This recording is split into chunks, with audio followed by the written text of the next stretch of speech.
Alternative Dig Talk. Real issues, real talk. At first, we hit your gadgets with our state-of-the-art digitalized mobile studio with the debate on the road behind the wheels. Later, we launched our magnificent studios located on Plot 1A, Sewagudde Close, Lukulinanganda, Machindye, Kampala, where we bring to you our must-watch shows like The Mighty Drive, Monday to Friday, 8 a.m., Hotline, Mondays, 7 p.m. As for legal matters, Twins at Bar, Tuesdays, 11 a.m. Wednesdays, 6 p.m. is Afro-Caribbean Link, where we connect Africa with the Caribbean. Voltage on Thursdays, 7 p.m., featuring a youthful panel. Interface with Dr. Kiza Besije every Friday, 12 p.m. with his call to action against injustices. Snap Talk, Saturdays, 6 p.m. with the trio. A must-watch, The Political Dice, Sundays, 8 p.m. with the duo that never stammers, and so much more. Watch us live on all our social media platforms. We are the Alternative Digitalk. Real issues, real talk. Hi, welcome to The Political Dice. It's controversial, purely political, well researched, accurate and global. Oyagala bya parliament oba council. Yes, State House oba ghetto. Ani ayuga ku ground. Ani kwebabuuza. Okimanyi nga Dr. Kiza Besije aleesa amaanyi. Olwofadda bafutsoli abateeseemu obuvaazi. Oba yo DP eri kuki? Olwojema. Bano ba MKCG bo baddawa. Abo bafuna CDF baamala tebabanja. Olwo baba ate bange bali kuki? Abo bo akina kulabisa simanyanga posturing tebabiri bali mu structure building. Naye ate ono ye. Ani oyo oba? Ye ali kuki? Oyo tumuleketa gamba apanyiga mawe. Ebe ndabena birindira no ku The Political Dice ku The Alternative Dig Talk nange Teangel ewamune Farida Bikobere buli wa Sunday sawa 2.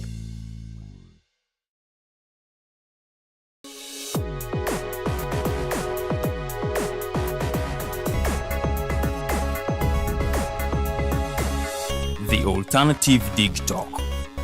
Real issues, real talk.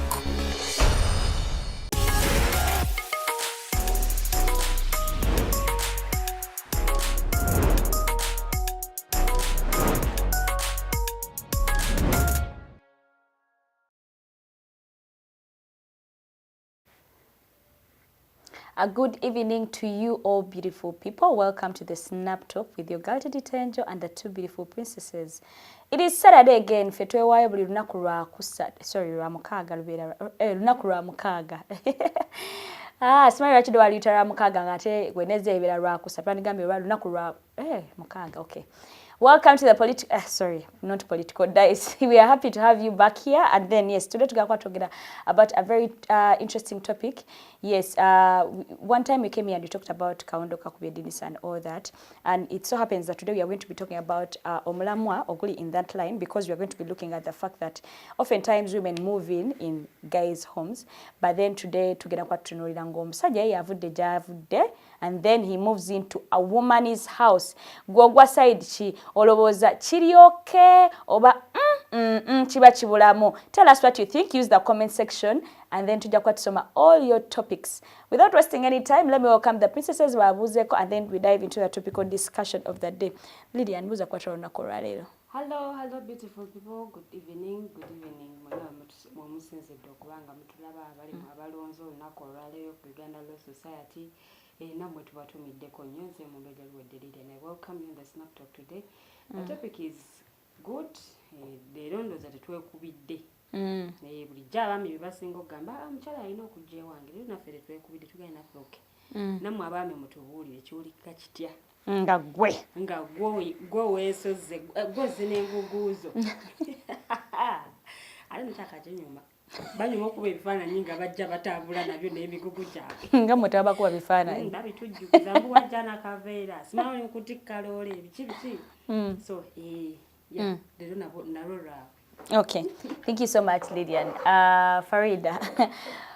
Gwe buza kwatoro na koralero anyway.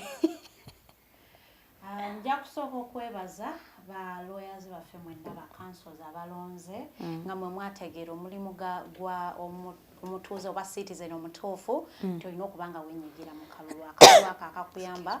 We want to thank you so much okuba nti mwetabye mu kalulu yenna awangudde yabadde deservinga era twagala okumwagaliza okumuyozaayoza nti munange we bali kutuka ku buwanguzi era twagala tusuubira nti onootekawo enkyukakyuka mu law society. So congratulations Council Isaac Asemakadde. Tukwagalize emirimu emirungi nawe office gitambuze bulungi ng'abantu bwe bakulinamu essuubi tobayiwa. Njagala okubaaniriza ku Snap Talk era mujje tunyumyemuko emboozi yaffe tubeera nga nga tugamba every time it is a woman moving into a man's home. Abasajja ne bakitwalira ddala ng'ekyokulwanyisa ekikambwe nnyaba oli mu nju yange wano wange tobagirawo mateeka wano wange ne wafuuka wano wange. But these days men move into women's houses. Obeera awo oli mu ddembe lyo musajja n'akwesibako mu nnyumba yo oti mu ddembe lyo nga tagivaamu aleeta saati emu n'alekawo akagatto ola n'alekawo socks. Kale ogenda okulaba ng'engoye ziweze nga yasulanga olumu ng'asula ewiikisi nga 2 ku 3 otandika okulaba ng'omwezi agukuba wali ng'atandikira ddala okufumba okufumba aba yafumbiddwa ng'atandikira ddala okufumba ebyaddala ng'omwami akulemerako ng'agamba I think nze ndowooza tutandika okubeera awamu. Ogenda okulaba munnange ng'agamba naye kakati nze ekitanda olwedde okiyina kati kiri ndowooza kankiwe muto wange oba mutowe kati olwedde wano wajja waliwo ekitanda ate munakiteekawa alisa leete ekyetu mutowe tumuwe ekyalo Farida vera serious ate ate ajja mu nnyumba yatandika okusomolamu ebintu aleeta bintu bitonotono ebyangungu biri ebirala n'abiweereza mu kyalo waabwe nagamba kati tutandise obulamu obupya naye mulowooza ekyo ekintu kiri okay? Do you think it is a good move for a man okubanga akutte engugu ze n'azikuba ew'omukyala mu nnyumba y'omukyala n'atandika okubanga wabeera wasimba amakanda n'atandika okulaga nti kati ye mwami w'ewaka? Can you be a man of the house? How? Why not? You can, why not? No, you cannot be a man of the You house. are the man. Already mu butonde bwo oli musajja. No, that is a man's home. You can't be a man in a house that is not yours. You can. Oba yaawo osigala oli musajja. Bakutonda oli musajja. Obusajja bukola wuwo. Ebitundu byakyama bivaako. Farida. No, kyogamba omusajja wava ewaka ewuwe. Let's set ali mu visa ng'avudde ewaka ewuwe. Natuka mu office. Abeera takyali musajja kubanga obusajja bukoma waka. That is an office.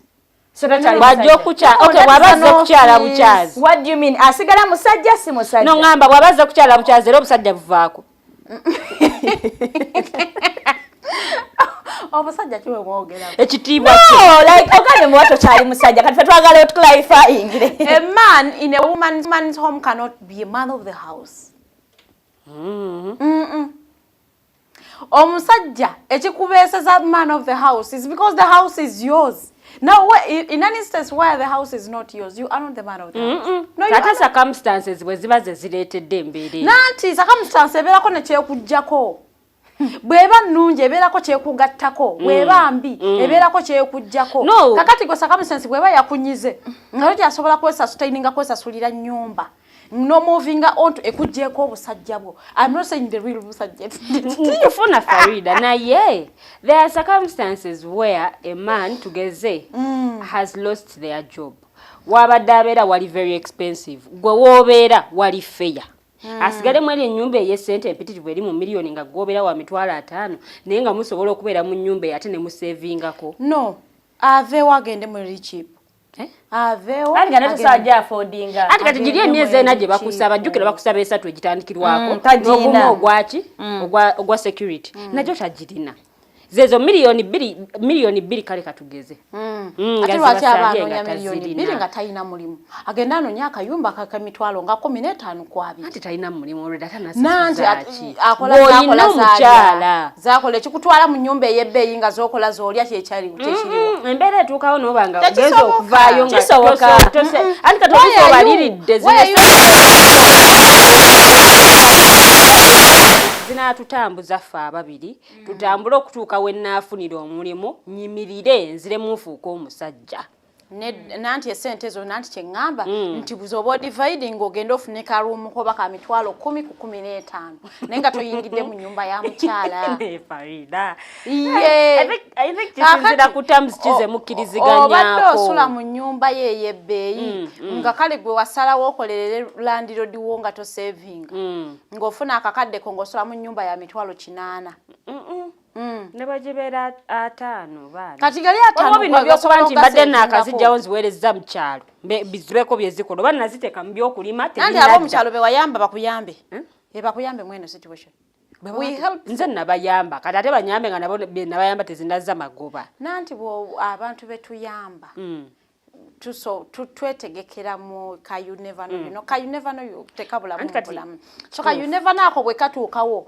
nabo bakubire ku kasimu bakuyambe tosobola kubanga gwayamba the whole time kubanga tubeera mu situations nga tetulina busobozi buyamba omuntu gw'oyamba asobola okuvaayo n'akuyambako ze ungambye nti buli mbeera lwejja wabeerawo situation bweba nnungi nti anayi mwati twakikubye esente zayingiddewo ziyina level wezikujja nezikuteeka ewantu awalala bweba mbi ng'akasente kaganyeemu era kiina kyekikukosa kiina kyekikujjako either obadde ng'oli emirundi 3 olunaku ojja kulya 2 oba gumu because now you cannot afford obadde osola mu nnyumba ya mitwalo 5 naawe tewali kasente ogenda kuddayo mu ya 3 it is okay to downgrade for as long as you are working to upgrade again it is okay you can downgrade nogenda mu nyumba ya girlfriend wo n'obeerayo setting oyimukeganye kugenda mu nyumba ya mukyala wo ba girlfriend but I'm saying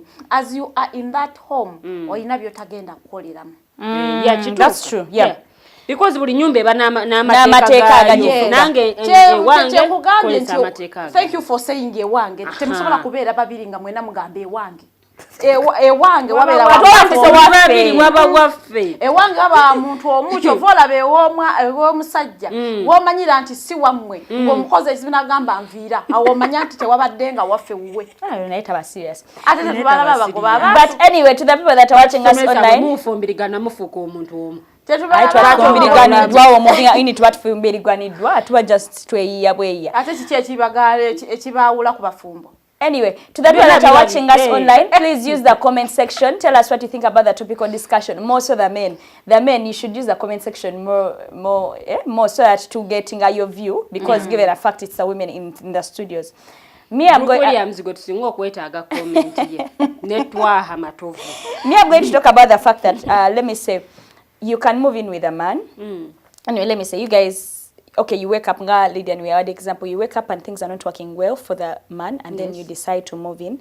And this gentleman decides to take on maybe the responsibility of clearing rent. Maybe you have to step in, because, I mean, it's not working out for him.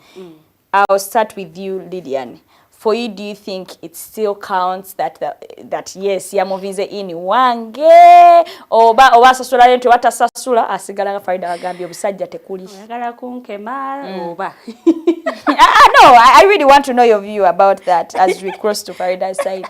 But anyway, relationship y'abantu babiri era fe tugitandika fe tujiwunzika fe tujiwa direction fe tujiwa vibe kyonna ekibawo fe tukikola.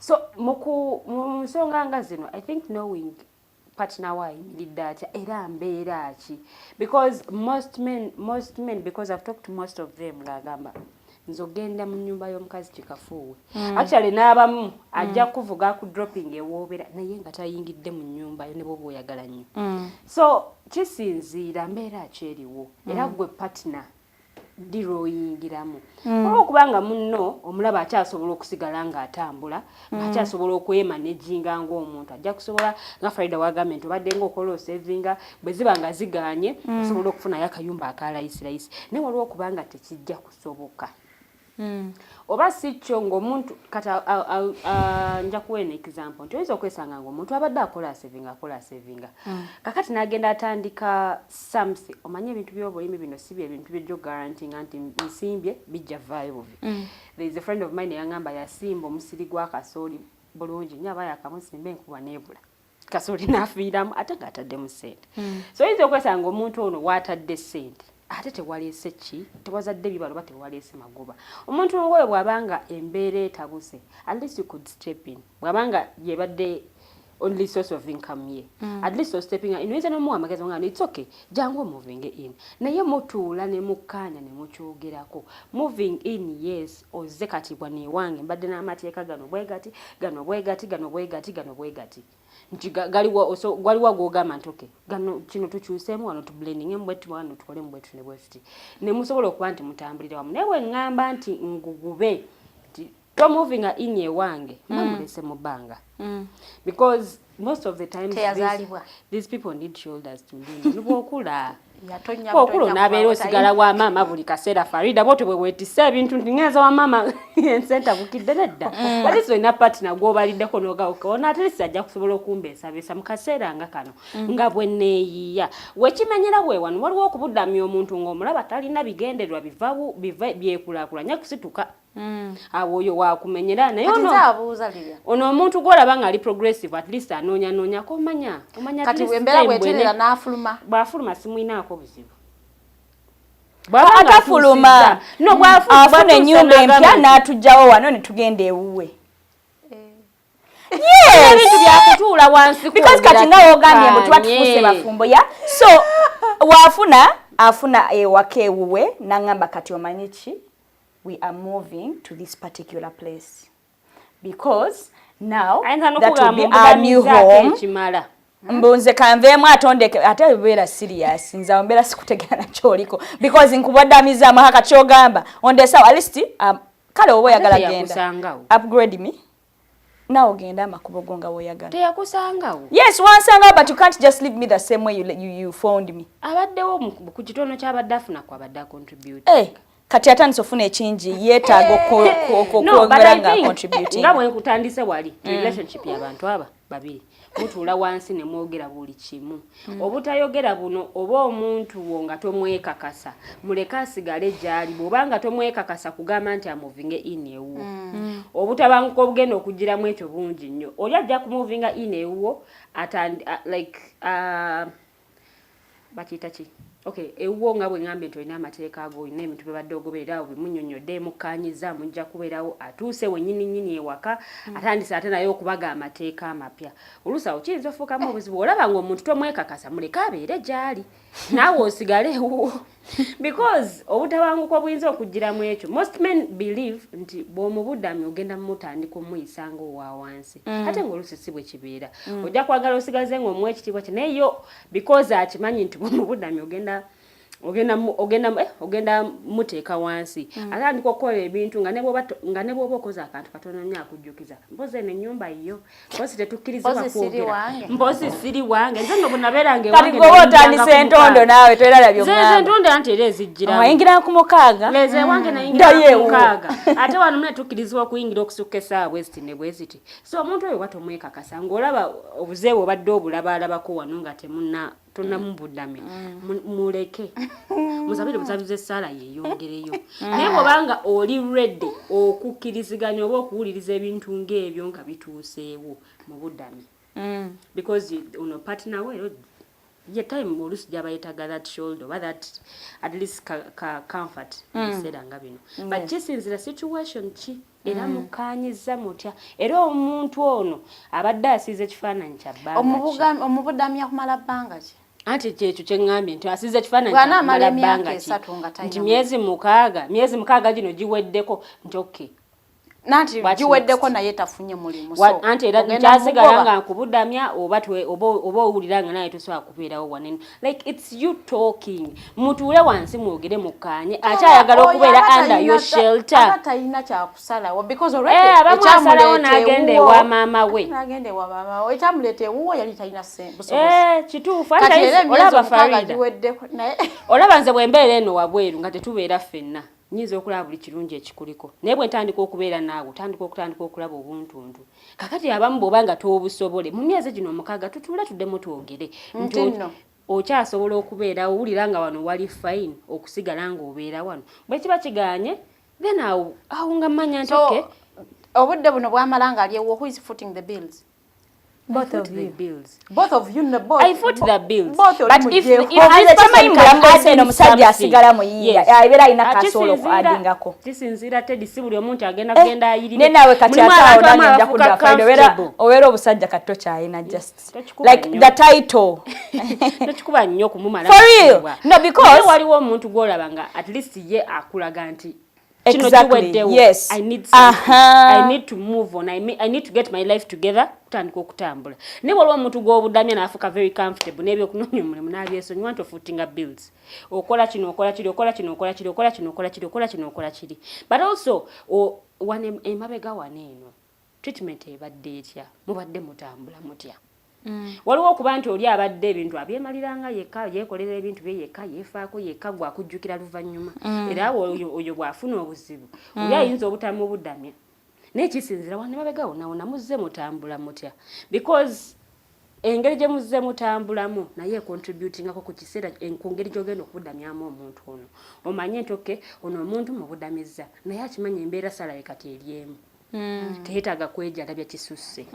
Bino simanya neta buli mwezi mbadde nga ngula engoye ate tewali ssente. Akatono aka akaba kazire katukakozese okubaako ekyamagezi kye tufunamu. Neggwe era oli mu bulamu bwa kwejalabya oyagala ku living life eteetaagisa eri very expensive naye nga tokimanya eno kyabudamizibwa. Okay. Thank you so much, Lilian. I don't know why you guys are even calling it kubudamiziwa. Yes, So even you, when you move to a... No, I want to understand. So even when a woman moves into a man's house, me, I think the same way we've yearned for, empowerment, women should be empowered. We should embrace this whole thing. And if I can move into a man's house and it's fine with him and we live a life that is okay, it's the same way I should embrace the fact that he has moved into my house and I also embrace that and live. Bible yayogera kombo a man will leave his parents' home and go and marry into another a woman's home. Bible will leave her parents' home. And here is the weird part. Sometimes you're even staying in that particular apartment, but it's even the man paying your bills. Yeah? Ngore nakola asasula ennyumba ye n'asasula eyiyo n'asasula ennyumba ye n'asasula eyiye wadde ogisasula amateeka agabagibwa eno nze nga baga no we have that nti omusajja asasula ennyumba ye n'asasula eyiyo so it so happens that nga wogambye maybe anyway even sometimes it's not even about the omulimu guweddewo but then you're like you know what we are spending a lot in housing. How about either you come move into my house, omusajja we are suggesting, so that we can cut the bills, or since ogamba kangeza omulimu gufavoring gwe, I can come move into your house so that we cater for the bills. Like nesita beranga we have to pay 500 ezizo 600 or 700 ezango omusajja. Tunoonye enju empya. Kati nanti kati anga mutandise okuyingiramu. Tell me, also ogenda ogambira mbwe kitanda kyange kantisindikire mu muganda wange mukyala. Kati you are deciding to get married. Nawo kamuyingira kintu kirala. Naye waliwo wano kino si kyabufumbo. Ne kati tunoonye enju empya. Kati ngene waffe gye tubeera abalitu yabafuuka abalitu ya munoonye enju empya egane mubeeraawo just. Me I think in my opinion, it's my personal opinion. Me, I think the same way I can go move into a guy's house and I stay comfortably and I'm okay. I think it's okay for the guy to come as long as nga Lilian wagambe. It's all about understanding one another, discussing what we want. We as a couple, okay, what we want. Last time, I think previously, before this week, the other week, we were discussing about curfew. What curfew do you have as a man? What curfew do I have? In fact, not as a man, we as couples, what curfews do we have?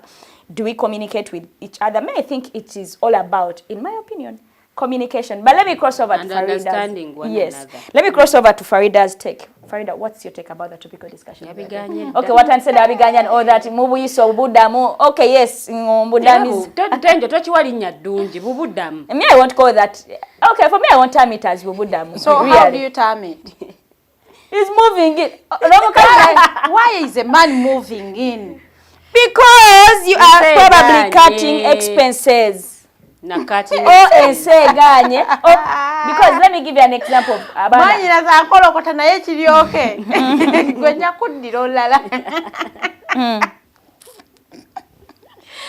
After them the Bible. The thing is, we have never in our advocacy for empowerment, especially for women, we advocate for women to be husbands in homes, to take up the husband role. That has never been our basis for advocacy. No, never has it even been a foundation for women's empowerment. So, we advocate for empowerment, and then when responsibilities come in, we shy away. Switch to you do sometimes. Women empowerment does not in any way say that women are going to take up men's roles in homes. No, it does not in any way. Farida kankuzeko katuna wenyi. So how is it that omuchala agambye nsolo kola omulimu gwe gumu ng'omusajja gwakola? Yeah. I can be an ED of a company the same way a man can be an ED of a company. So they've given you that particular company to be an ED. Why is it that when you get your money, you say it's sente za chikazi, you don't want to spend that same money a man will spend when he's an ED? Spend on who and who? In your family, because oftentimes men you don't want to I mean women you don't want to split like bills. Muba mugamba it's a man's role, it's a man's role. Where is it even? Okay, yes, a man is supposed to be a provider, but then you as a woman, what do you do? Even when you're up there, like you have a better opportunity, what do you do? The reason why we advocate for women empowerment is for women to be able to take up some responsibilities in a home. Because if a woman is not empowered and she's a housewife, she cannot do nothing apart from giving birth and cooking food. So the reason why we come out to advocate for women empowerment, a lot of people misinterpret women empowerment with equality. So as I am talking women empowerment, another person is thinking about equality.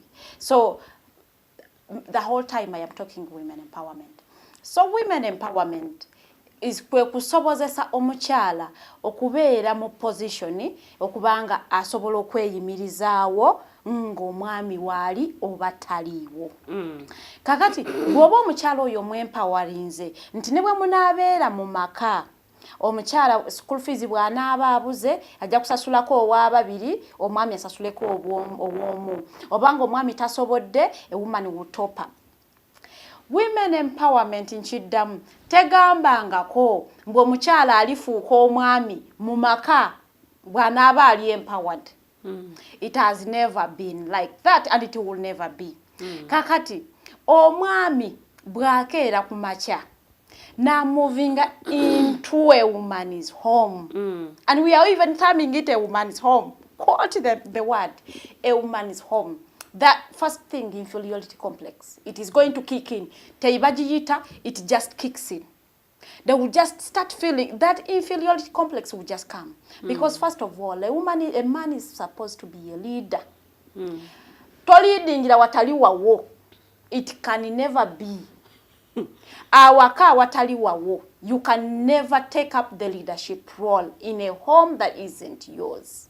Nawo kiraba bulabi nti ne bw'ogenda n'obwo katula tuli bakulu n'ogenda ewaka ewa sister w'omuto yadde oli mukulu tobagawo mateeka because it is not your home. Kakati n'omwami bw'amuvinga n'ajja mu nnyumba yo kali akamubeeramu nti wano wa mukyala yadde ali mu mbeera nti tasobodde kwebeezaawo oba kwesasulira nnyumba ye kiri ekimuli mu bwongo tekivaamu nti wano wendi wa mukyala kati bwatuuka n'atandika okusasulako ku rent. Kaakati it is still the same. Nze ukaka 15 gy'oleeta genda ofune ruumu ye 15 because if a woman akwagala she will come and look for you and she will not judge you. Kayumba kake 15. So I want you to begin from there and build your life as a man. Saagala otandike kuzimbira ku mukyala w'abaali kubanga ffe abakyala twagala nnyo abaami betuwa ebitiibwa ate abaami betuwa ebitiibwa be baami abatusinga. Omwami gw'oyita omwami ye mwami akugattako ye mwami akusinga.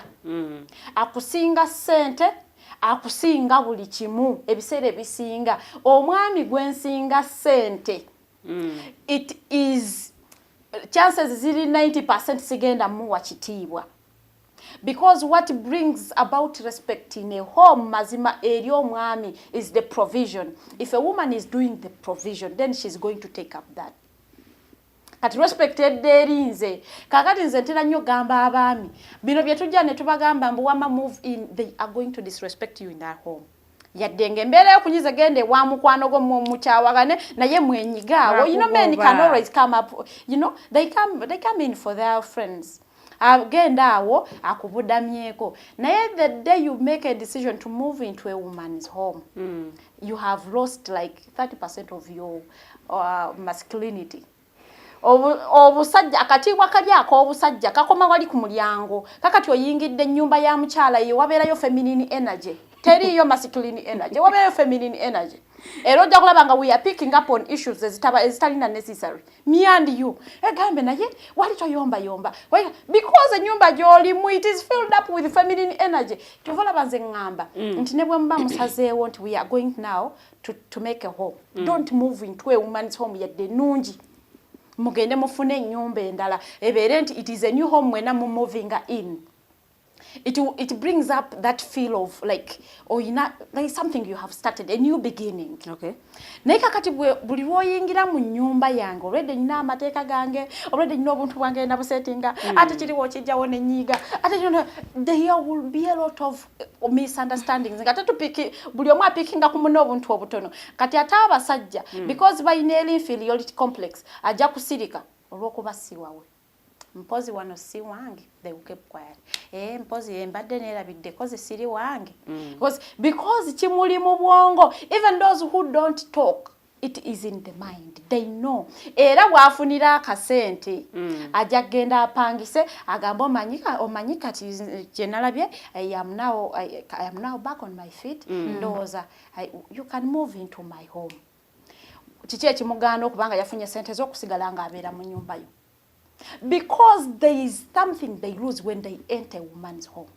So they want to bring it out. Like chifuna, kucheza.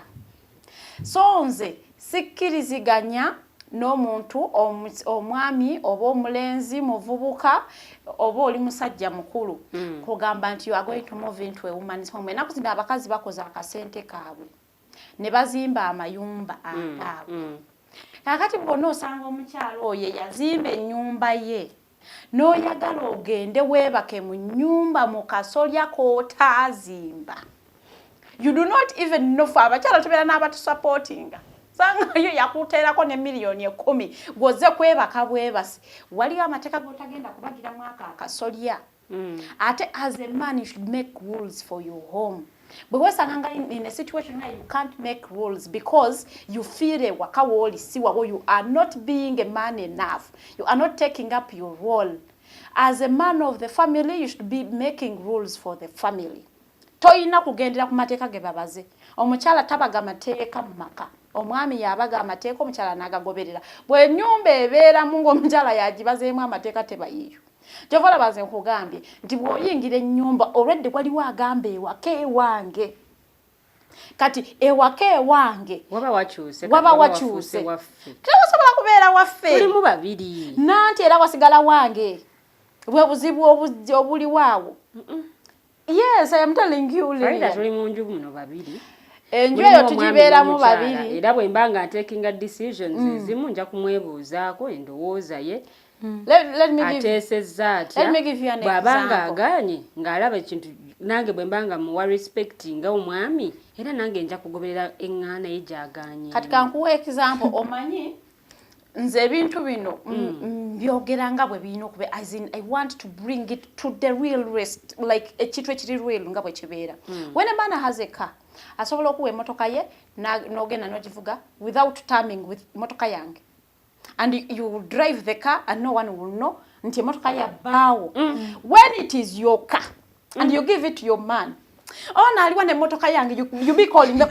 I think it's subject to omuntu ne yisaacha mulimu omuntu nga ne bwabera ng'ekintu kyali sikiche like the kange akakantu nga kamulimu mulimu abasajja nga ajja kugamba gwe nno bw'oba otwala emmotoka yange eyo tosindika guno omutto gusembeza maaso smart okola bwoti ne bwoti togivugira mu bisooto toyita mu nguudo bweziti nga musajja nga ajja bikujjukiza nze ndooza kiri mu kipula kya muntu omuntu yenga bw'asalawo sikulimba obweddano bakulinze otekeko Buruka wendo oza ye kalyango Musa ye yatuwadde dda ne twaha oloza twaha matova assalamu wa rahmatullahi wa barakatuh tulinze ndowooza yo mukulu twaha oloza kyandibadde kituufu omwami okumuvinga in. As for me, I will still disagree.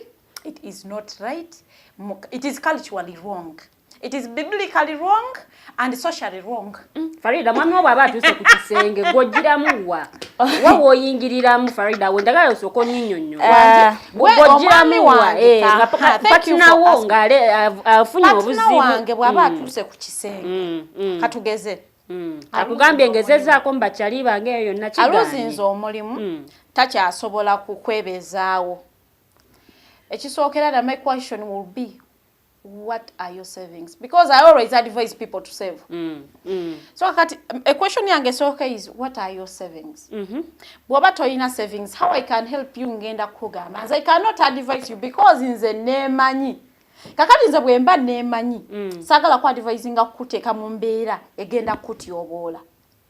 I always want to have ajja kujeno mu kyobo kitiwa kuteeka mu mbeera mbojje wange nkutyoboole because you are at my home. Nkumalemu akatibwa kali ak'obwami. Because I always want you to be omwami, as in someone I am proud of.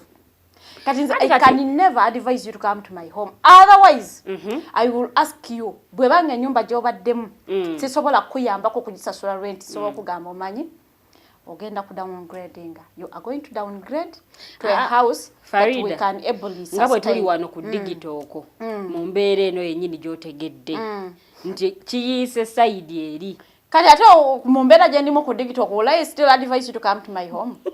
kati ati nga no Farida when do you go oyingirira muwa? When do you step in for this person? Omuyamba I will step in all ways nga tujjemu ey'okujja mu nyumba omusindisewa kiganye gwo omugobyo omusindisewa simugobye ate ne 10 tajirina bwaba tajirina 10 Lilian Lilian simugobye kubanga tabeerangako wankati era mbase kugobye so akugoba wuwo kubanza sinze landiredi mbase kugobye but I will advise you mu ngeri gy'osobola okutwala. By the way, looking for a job, it is not something you are going to have to find in 2 months or 1. You can have that person at your home for a full year nga tannafuna mulimu. So within that period, what are you doing? Are you married? Are you cohabiting? What exactly are you doing? Okay, thank you so much, Farida. Thank you so much, Lilian. To the people that just joined in online, please tell us what you think about the topic of discussion. Just so kudam katono Farida, we are cohabiting. The same way I can cohabit when I come to your home. We are cohabiting when you came to my home as well. But let's, I think I want us to read just a few questions we have. Omwami anoldia gambi. Women are funny. If they need help, they are free to ask from a man, even if it's 5 years. But when a man needs help from a woman for 6 months, women feel overwhelmed and can complain every now and then. I think Chino Farida Chagamet, for us women, we have that attachment into ewange, enyumba yange, ntine wagule taka. Don't be misled by omukazi mwaguze taka mbo muzimbeko your home, because chimu bibiri agenda kuba kulangira ile taka. For me, I think I understand it in that way that most of the women, yes, not all of them, but most of the women buy that attachment into siku aganda be siku bani siku bazadde be, they have that it's mine nakekoledde aikatisifa abafuna empowerment and equality simayanga bonye ngo mukazi nene achieving this nene gulira kamotoka. So really there's no way you're going to come in my house and you expect my car to be your car as well.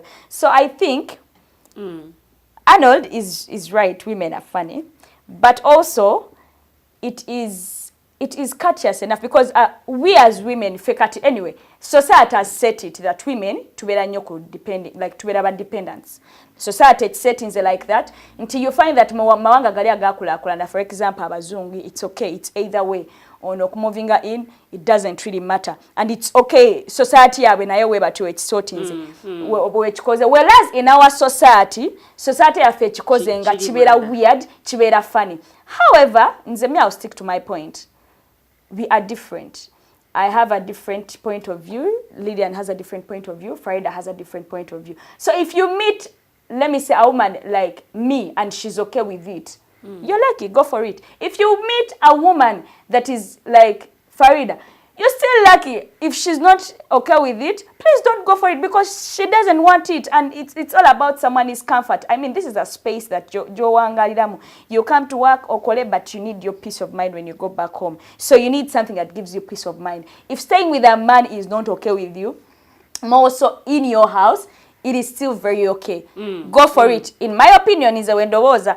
Go for it inti munaenze unless ngaze waliwo mukwano gwange. Otherwise, for me, you can't come to my home. It is still okay because you know mukama yatuwa decision making. Yes. Buli omu abera ne kyayagala chinomo buli omu yenga ye buli omu abera ne kyayagala oba what they can stand with or what they can't. Namusobola nasobola okustudying embeera ze because fenna twakuzibwa bwanjawulo. Fenna tulina embeera zaffe. Bwe mba sibera na muntu sobola kumanya 100%. Of course ne bobera naye tosamanya 100%. Na ye kubera nawe. You get to know the person you're dealing with. Chokola kiba kirungi nnyo ne musoka musetinga. Ntutunoonya omulimu kumala bbanga ki erisookerwako. Tusoke twewe emyezi mukaaga. Emyezi mukaaga gino bwe giggwako tusoke twekube muto. Tukomewo ku drawing table. Tuddewo ku drawing board. Tuddemu tukube enteekateeka tweyongere omukaaga. Zigweko. Ogwo omukaaga era bwe guba tegunnaggwako. Tudeera ku drawing board. It's for the two of us.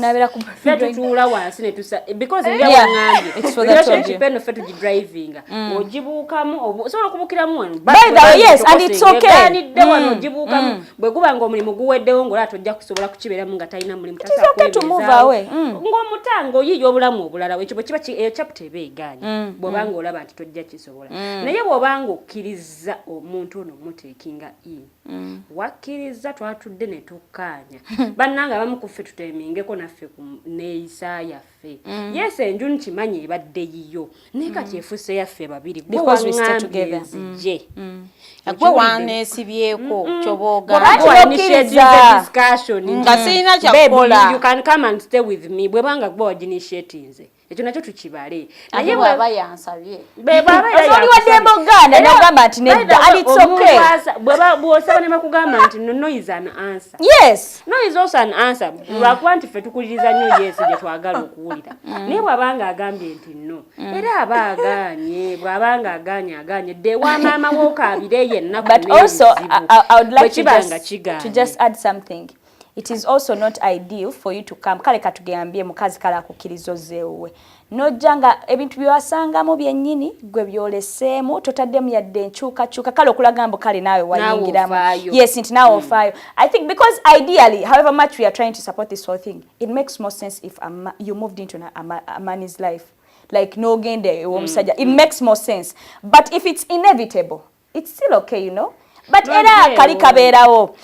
Mu bulamu ky'olina kyekikutaasa tunda ku by'omu nnyumba biweddewo ddi nabitunze olwedde biweddewo ng'obitwala wamu sente zendese ewuwo tutandikira awo lwaki obitunda nga tonnambuuza this society is raising baba yayina bitono and me I do not want to support that. This society is raising lazy men who do not want to stand on their 2 feet to take care of to sustain their life.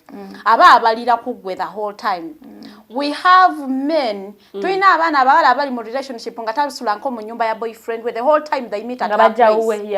They meet at her place and she's okay with it. You are there babysitting a grown-up man. And then when they leave you pregnant, you will come and then start shouting for us that you are a single mother. Naye kakati you did not ask the simple questions. Where do you stay? Why do you always come to my home? Because I am supposed to come to your home. Why are you always coming to my home? So kakati omwami bwali kuleka ng'oli lubuto. Because they don't want responsibility. It's the whole thing. Ayizo kanga asana bwa mkwano gwe. Tayagala ye kusasula nyumba kuchi owninga. Ayagala ekyo okusonda. Tusula mu nyumba ya mitwala asatu tusula mu basatu. Buli omu alete 10. Kati in that home you can't take there a girlfriend. You will come obeere ng'okakube wa girlfriend wo. Kati ata baba ba mkwano nnyo. Be baba baagala ebituufu.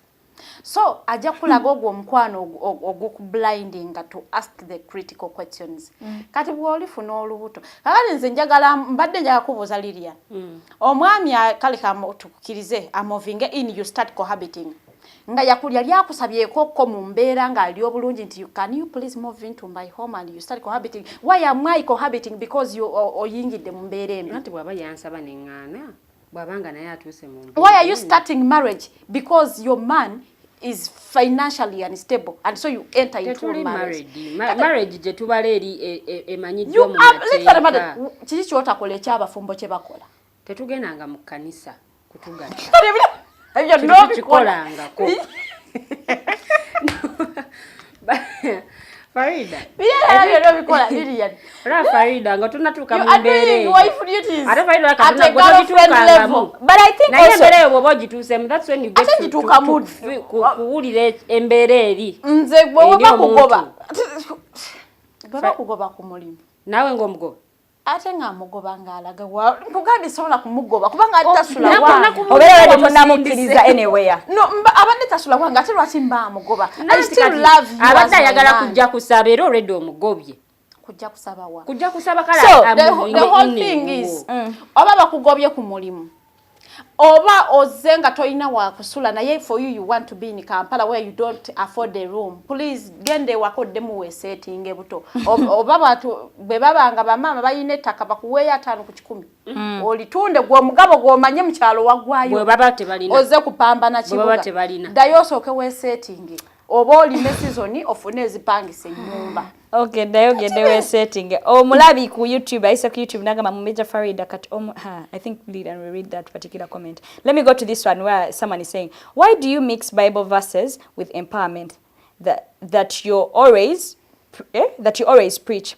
Stay in one lane, whether religious preaching or empowerment. Saying the Bible gives a man authority, but you are at the same time not want to be controlled by a man, since you are an empowered woman.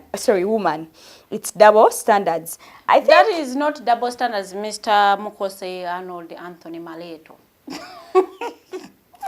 Empowerment kiddamu baliko bamikwana abali mu kutulaba. Empowerment is to elevate a woman omuteka mu position emusobozesa to stand independently. Nti bw'aba ayina omwana asobola okuweerera omwana we. We are empowering you to get your voice back. Waliyo abakyala batasobola kwogera, so we are empowering you to have that. You can talk in a man's home. Bwe bakuwasa tebakuziba mumwa. We are not saying that empowerment, when you empower a woman, she takes up a man's role in a home. A man will still take up their roles as men in their homes, and the woman will still be a woman in a home, though very empowered, knowing their rights, knowing their boundaries, and knowing what they want. Okay. Maureen Kate. Ayagambye Omumbejja Farida kati omuntu nga Madam Speaker alina golofo oyagala ave mweyenjwadde mu muzigo gwa mwami we. Madam Speaker ali ku level bwetyo omwami w'omuzigo amwagaza ki? Yamanyi yamutegeera. But also kyengambye nti bw'obanga ogenze ku mukyala alina ennyumba ye, what I said nti sibagaana naye mweye nyumba togenda kubaga, so you are not going to be a man in that and that's home. True. Yeah. Mweye nyumba it is okogenda ofumbirwa because right mweye mbeera oba ofumbiddwa buli wo moving in you have married. That is the literal meaning. Kakati when you marry, nzemba mpasizza. Omukyala akuwasizza. Kati bwakuwasa cha agenda kubaga amateeka. Bwabaga amateeka omwami ogenda gagoberera kisooka bwayingira buyingizi n'engoye ng'abakyala bwe tuyingira mu nnyumba z'ababba baffe. Ogenda bugenzi na suitcase y'engoye. Nti yajja na suuti, yajja nazo mpola mpola. Mukaveera. Bwajja sajja ne saati. Backpack. Ajja yambadde saati 2 alekeemu. Ato ya muyayi. Agira mu t-shirt nene ey'okungulu eringa. Okay. N'alekeemu. Kati oyo bw'atyo tagenda kubaga mateeka mu nnyumba yo. Agenda kubeera omwami naye omwami atalina ddoboozi. Naye lwakuba abaami abamu tasobola kujja nanguguzo. Najja kujja n'obusaati nga mami kyoyogera nkitegedde. Mami sigenda kukiddamu. Iyo oli mutuufu. Because tasobola kuwakanya waali talinaawo foundation yemuwa maanyi ge ng'omwami. Ate nze njagala nnyo abaami basigale mu space yaabwe nti baami they can make rules and agamateeka ne gagobererwa. Asobola okugamba ekintu leero mukyala togenda kufuluma n'osigala because it is your home. Nze tosobola kuŋŋaana fuluma nyumba yange. What are you talking about? It is my home. I decide to get in and get out. Okay.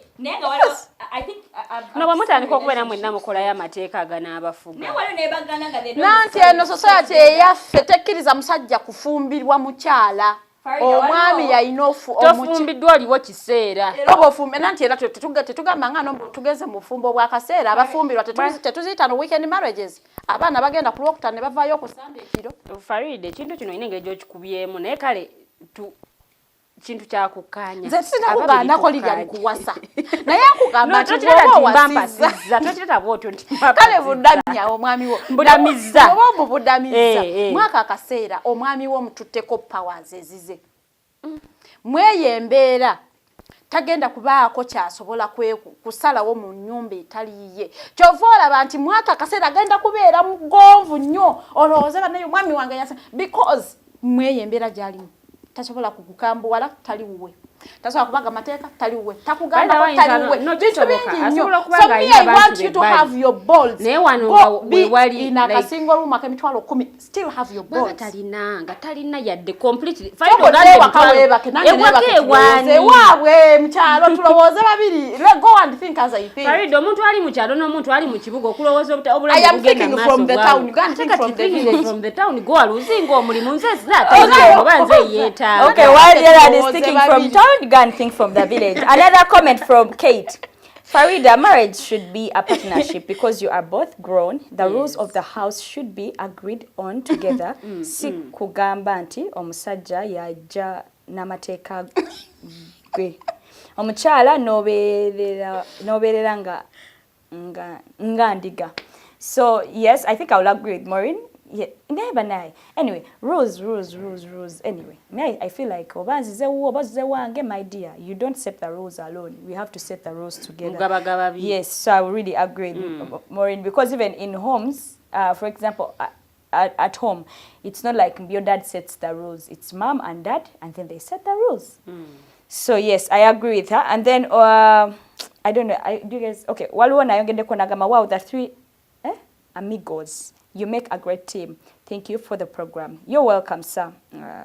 Member only free global legal services. Bruce William omazemu amaanyi. Agambe he's okay with kufumbirwa and do everything to make mommy happy. I have to make mommy happy. Look at her serious. What if I don't mommy? Not your mommy. There is a way. Chakatala bachigamba nti moving in it or no computer mommy. No. Beranga akuzadde. No. Ate kiva ku kikula kya muntu. Mulimu abakyala abo bwe batyo. Naye nga ajja kuvunnamya mukwano ng'ojja kuvunna mu boyagala oba toyagala. Nene wakabagaba. I think it all comes with the waliwo n'omukazi asooka kujja mu maka go n'akufukira just akayiza mu ngato nga y'omamiza nga tokola decisions on your own like nga oyizo gamba ye musajja mu maka. So naye olaba omusajja oyo yali abamu abayagala abeeko kyayogera naye ekikula ky'omuntu we gwayina tekimuganya kwogera. Mulimu obeerera n'eddoboozi lyo. That is all I am saying. Farida n'omusajja ajja kubeera n'ennyumba yagenda awasa omukazi neeranga ne mu nnyumba eyo talinamu ddoboozi. Nanti nkugambye nti wali engeri gye wabeera wawe omusajja oyo bw'asalawo okugoba akufulumya because wawe. The moment he decides nti ekimala you will get out. naye kizo nange wano soga kimala tewaliwo kimala kubanga si wawo ne bwe baba tekiyinza kumala kimala nange nteesa nga nfulumiza nze yakubuddamu ate sorry I am going to give an example of a friend gwe baafuntudde ekiro ali mu nsambi abo mu ddwaliro mukazi yamukubye n'amumenya omukono why yagenda n'awasa omukazi wesse in fact baamuwasa. How did I even forget to bring this? I should have begun with this story. Bange relating ddala. Omukazi yamuwasa. Kati bw'amuwasa mu nnyumba ye ng'omusajja agenda nanywa n'akomawo ku mwendo ogw'ekiro. Nga bw'amugambako nga ndowooza n'akyusaamu mwezi gumu n'addamu. Ku luno bwe yakomyewo ekiro ssaawa 8 baakubye oli paka kumumenya omukono. Farida mutuufu abakuzadde kubanga. This one nkugambye nti singa ennyumba eyo yabadde ya mwami ne bwe yalikomyewo ku 11 toyina buyinza bw'omukuba because it is his home. Mulimu abakazi ennekete. Naye wali omu everyone agusalira omusajja because ennyumba si ye. But seriously bakuvudamiza tokomewo leeti. Because ennyumba si ye. Anyway, kati kyovola bakugamba nti nze njagala omwami abeere omwami. Njagala omwami oleme kubeera mu situation ye reducinga bwami bwo towards a woman you love. Because we kibeera bwe kityo kakati bwabanga kembadde nako tujeona kano bwabanga ze wange nga ayinawo wafuna akasente akatono naye nga tekatuuka kweri level gye yali afuna ennene nati kugambye downgrade it is okay ati downgrade sisobola kwebeezaawo okay sisobola tasobola kweyimiriza bange ogenda kujjanja kuleteranga emmere olye akasente ko kasasula akayumba kono bosobodde ebintu ebimu bimuvinge wange mbikuterekereko as you get back on your feet it is okay. Okay, due to time let's read just a few more comments. Kalyango Musabtesa Siragambe, my second wife had everything you can think of. However, that never changed my personality. I was never a mouthpiece to implement whatever she wanted. It was still mature discussions in everything. Kakati beba mulimu abakyala nga jenne bwobozeewe ajja sigala nga akusigaza ekitibwa kyo nti oli mwami tajja ku degrading tajja kukola ki nga ajja kulekera ekitibwa kyo naye era mulimu bali nga ajja kujjukiza nti wano wajja mu nju yange wano wange tobaga mateeka toteesa togamba nno tokkiriza. Brooke yangedeko nagamba when I get down financially I'll go and start staying with my girlfriend and I look for a job. She must take care of me. Must jisaze. Naye most of the ladies tebagala bizibu ne mwana na omwana abendi by the way tetula kwagala must yawo jisaze mo it is not a must that a woman should take care of you naddala ng'abadde si mukazi wo nga tewamuwasa. Bwe mbanga nkyali ku girlfriend level I have all the time in this world to say no to whether you want to stay with me or still say no. You want money from me, I will still say no because I don't have any obligation to you. I am a girlfriend. I'm promoting to fiancé. My man to be. If I am at a girlfriend level, obuvunanyizibwa bwenkulinako buba butono nnyo because anytime osobola okukeera no getting on your feet no genda no proposing ilo mchalo omulala. Yeah. So kati yawo byenkukolera biba bitono naye kati wali ku fiancé nga musajja yampa akaweta you know so mbaako wanjijayo mu bangi no gamba yono mukyala gwe njagala abeere mama abana bange mbaako ne byenkola kati at a fiancé level mbaako ne decisions zenkola ezitenkanankana at a girlfriend level. Ina yongeddeko n'agamba Teddy come on your car is definitely my car. But anyway, Brooke ayongeddeko n'agamba ekyo but due to time Farida akatalekeka just in 1 second okay in a few seconds. Akatalekeka nja kubagamba abaami abaana ab'obulenzi stop being lazy. You can still kugenda kuyiriba nononya sente ezisobola okusasula akayumba ko okulya genda girlfriend wako never ever in your life go and kwefumbiza in a woman's home. Okay, atenga degrading, it is disrespectful, it is immoral. Atenga nezo kulya sozi kulagire sawa yonna. Anenge gyakisemu kwefumbiza.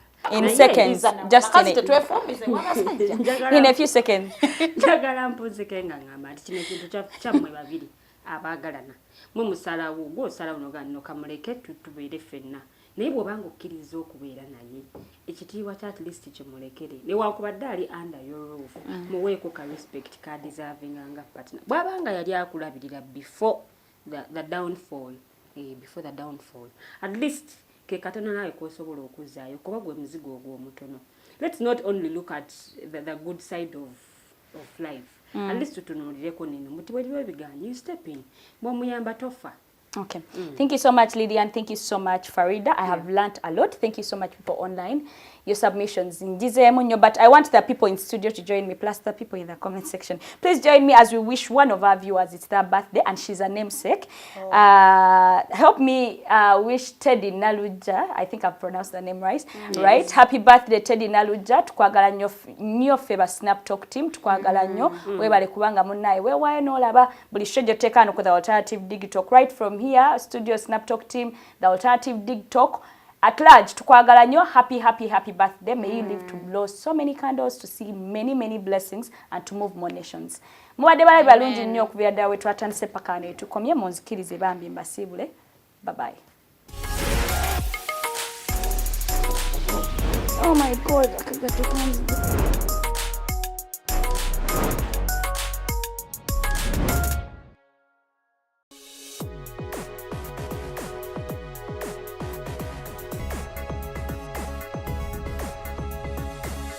The Alternative Dig Talk. Real issues, real talk.